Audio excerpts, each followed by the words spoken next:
Today we shall be having Dr. Muma in the house again, and this time we are going to talk about voluntary returning. I want to believe you all know who Dr. Muma is. Dr. Muma is a PhD holder and a legal advisor working here in Germany. So, Dr. Muma, you are welcome to my channel. Thank you very much, Madam Fab. Thank you again once more for bringing me over and having an exchange with me again for this interesting topic.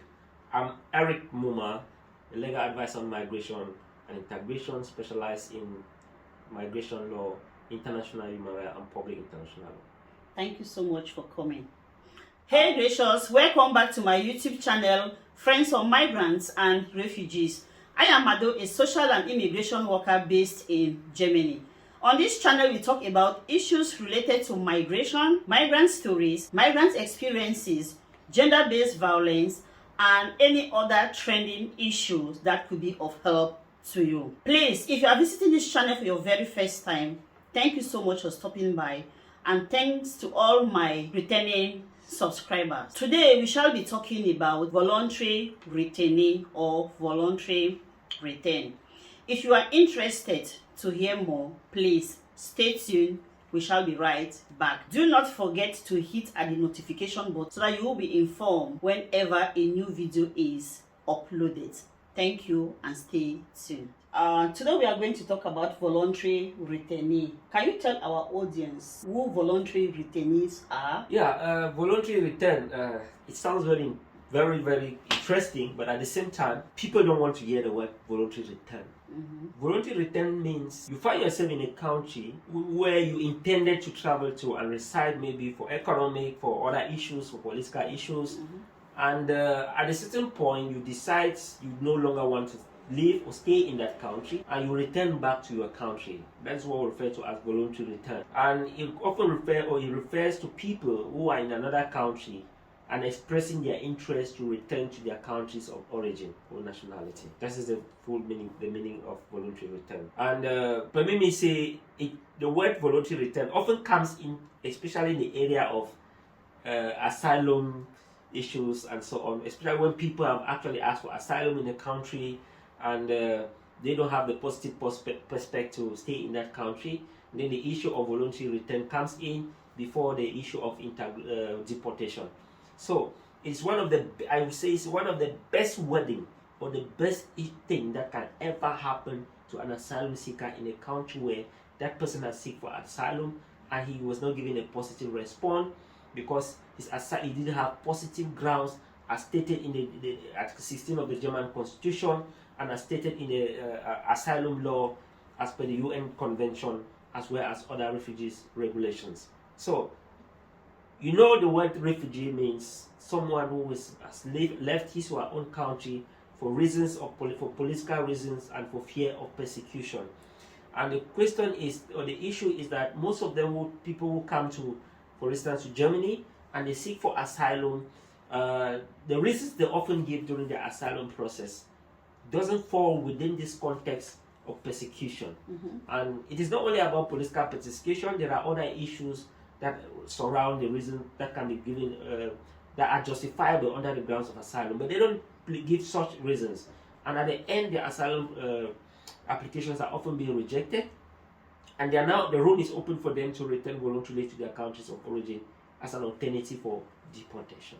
This is where the issue of voluntary return or returnees comes in. Okay, thank you so much, Dr. Man, for the introduction.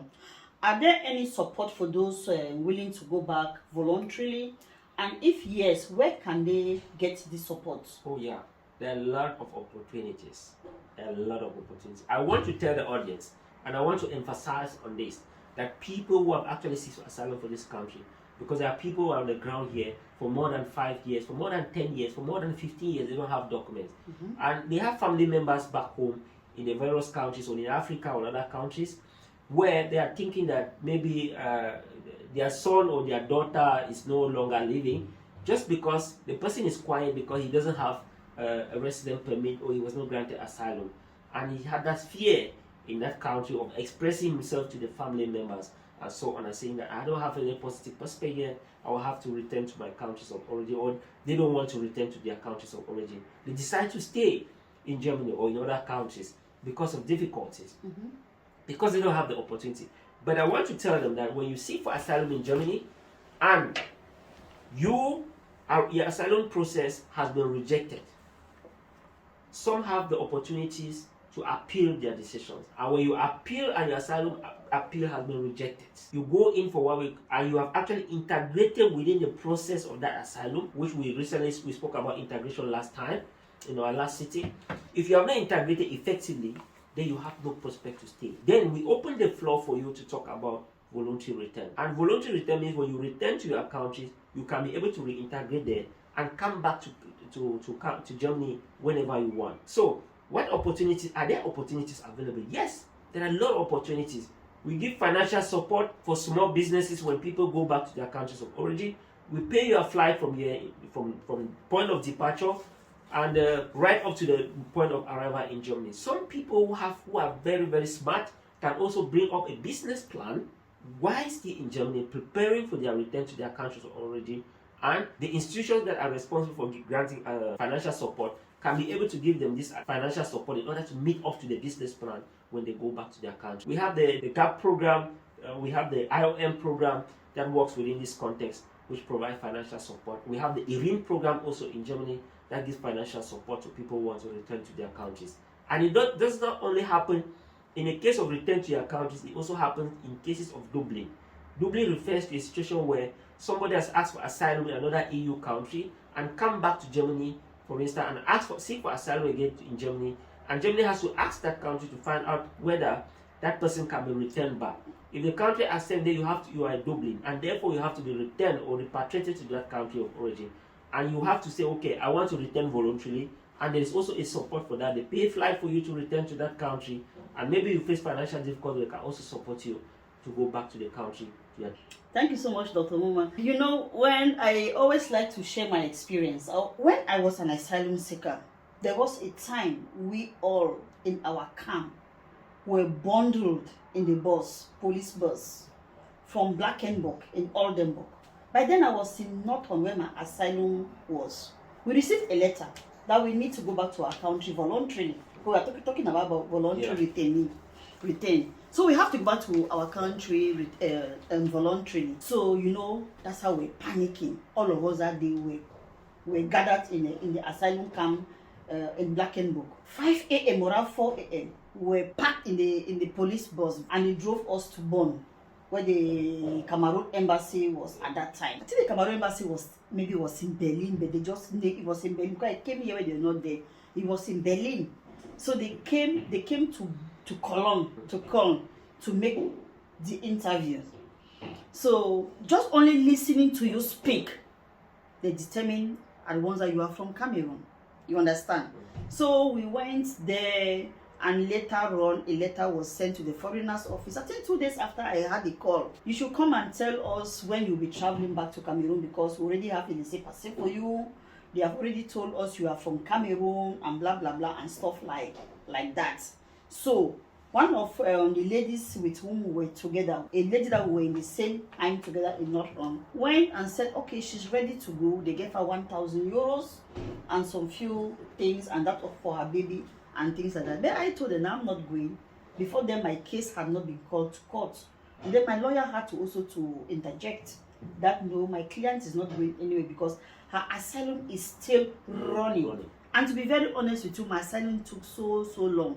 For over 6 years, before, I think after 6 years, I was called to court. And the result was not also out. You understand? I have to need to take an appeal. So I'm just trying to also say that me as an asylum seeker back then, I also had a similar experience like this. I had a letter to go back to my country voluntarily if I want and things like that.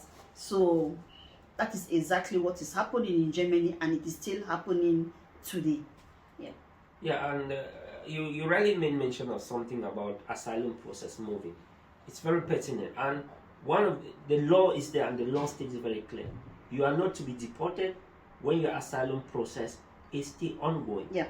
You can only be deported once your asylum process is finished, you have been rejected, and you have been sent a letter of notification that the asylum process has been rejected, And the authorities need to invite you for a counseling first and give you this bundle of gifts to you, which is voluntary return. That we have this program, you can return voluntarily rather than permitting you to be or allowing you to be deported to your countries. And I want to make a distinction between these two words because they are very important: voluntary return and deportation. Yeah. Deportation is one of the worst things to happen to any individual out here as an asylum seeker. Or not even whether you are not an asylum seeker, you're a crime committer. Once you are deported, the authorities determine how long you will stay in your country without traveling within that continent. Like in Europe, for instance, because Europe has a Eurodac system. Where when you seek for asylum in Germany, if you come tomorrow, you seek for asylum in another country, once you take it, will take your thumbprint, will automatically discover where you're coming from. So it is the worst thing for an individual to be deported, and therefore when they propose you with this package, you have to ask yourself a question: do you have the perspective to stay? If you don't have, within the area of integration, there's no problem. But you should know that once they reject the asylum process, when you have appealed, when you have been given the decision, it's negative, you appeal in court at the administrative court, we call it the Verfassungsgericht. Once it's rejected, you have another last option, which is what we call hardship application. We do hardship application, we call it in German, we call it Härtefallantrag. We submit to the Härtefall Commission and look at the possibilities within this period that you have been in Germany. We ask ourselves, what have you done? What have you achieved? Have you learned the language? To which level? Have you went? Have you integrated into the system? Have you paid social contribution into the system? Maybe you have learned a trade, you have done it, so on and so forth. What is your qualification also? Do you have kids? Are you vulnerable? Are you sick? Do you have kids that are going to school? We look at all this perspective now. Then we write a hardship application to the Härtefall Commission in order to this commission to look into your case and ask them to permit you to stay in Germany because you have actually effectively integrated within the system, despite the fact that your application process is not going. In this perspective now, you will no longer fall within the area of asylum, you will fall within the area of integration aspect, Article 25 sub B of the German immigration law. That's how it You're very correct. Härtefall Commission has helped so many people to stay back in Germany. So, if I might ask, after listening to what those various institutions where help could be gotten from, like we talk about government assisted repatriation program, who are those that can apply for such programs? Those who can actually apply for such programs are the immigration authorities. We also have organizations that are within Germany. For instance, AWO in Bremen, they do that. The Ministerium also in Bremen, they do that also. GIZ, they also do that. They have what we call the Zugang, the right to the system. Because the voluntary return program, they have a general system where if you want to return voluntarily and you have actually confirmed you want to return, you have the necessary documents that permit you to return to your country, you can be put into that system. And once you are put into that system now, we look into their financial needs. So that at the time they are putting the record, they put into your financial needs, the deadline when you want to return, then they see how much they can provide to you. But they will start disbursing the money to you from the airport here in Germany. Okay, do they need special document before traveling back? Yes. Okay. I would say where can they get such documents? I would say most of the asylum seekers here in Germany, when they arrive in Germany, they don't have passport. They don't have any identification document. Identification document we often refer to as passport, birth certificate, school certificate, driving license, identity cards from your countries of origin, and so on and so forth. These are some of the documents that we use. We call it Identitätsnachweis. We use these documents to identify people's or to clarify people's nationality. Because when you don't have these documents, it means that your identity is not clear. In other words, referred to as ungeklärt identity. So if your identity is not clear, it makes it very difficult for you to be deported into your country, back to your country of origin. Right. Except we or the authorities together, we consult the various embassies, the embassies where you come from your country, and see if they can provide you with laissez-passer or we also call it passport substitute.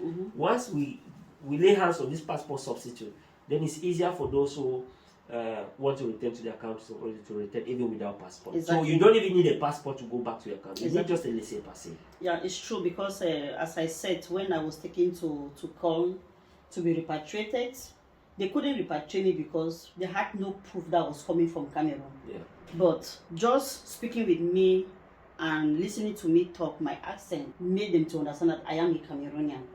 But again, the foreigners office could not send me back. That is the reason they wanted me to come and go back voluntarily. And my lawyer advised me not to do that, and also told them that they shouldn't use force on me because my asylum was still running. Perfect.